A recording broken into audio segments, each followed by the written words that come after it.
নমস্কার, কেমন আছো সবাই? আজকে একটু রুটি সবজি বানাবো। ছোলার ডালকে ভিজিয়ে রেখেছিলাম, তারই একটা সবজি বানাবো।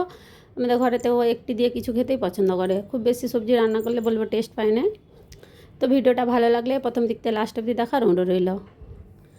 আমি দেখো ছোলার ডালগুলানকে সারা রাত ভিজিয়ে রেখেছিলাম। এটাকে ভালো করে ধুয়ে নিয়েছি 3-4 বার। এর সাথে একটা আলু অ্যাড করব আর পেঁয়াজ রসুন দিয়ে বানাবো এটা। ডালটা আর আলুটা নুন হলদি দিয়ে প্রেসার কুকারে এটা সেদ্ধ করতে ছেড়ে দিলাম।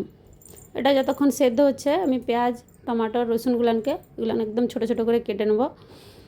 খুব সুন্দর লাগে খেতে রুটির সাথে, হালকা একটু গ্রেভি রাখলে ভাতের সাথেও ভালো লাগে খেতে। দেখো আমি গ্যাসের উপরে কড়াইয়ে সরষার তেল দিয়েছি, তেজপাতা জিরা কালো জিরার ফোড়ন দিলাম, রসুনটা আদাটা হালকা ভেজে নেবো। এটা হালকা ভাজা হয়ে গেলে পেঁয়াজটা অ্যাড করে দিচ্ছি।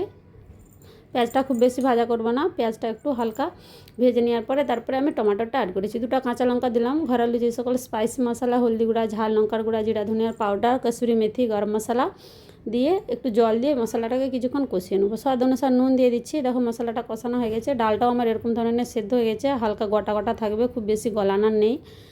এবারে ডালটা এর সাথে মশলার সাথে অ্যাড করে দিচ্ছি। খুব সুন্দর লেগেছিলো খেতে। তো ভিডিওটা কেমন লাগলো অবশ্যই বলবে, ভালো লাগলে একটা লাইক কমেন্ট করবে। পুরো ভিডিও দেখার জন্য অসংখ্য ধন্যবাদ। সবাই ভালো থাকবে, সুস্থ থাকবে। ভিডিওটা এখানে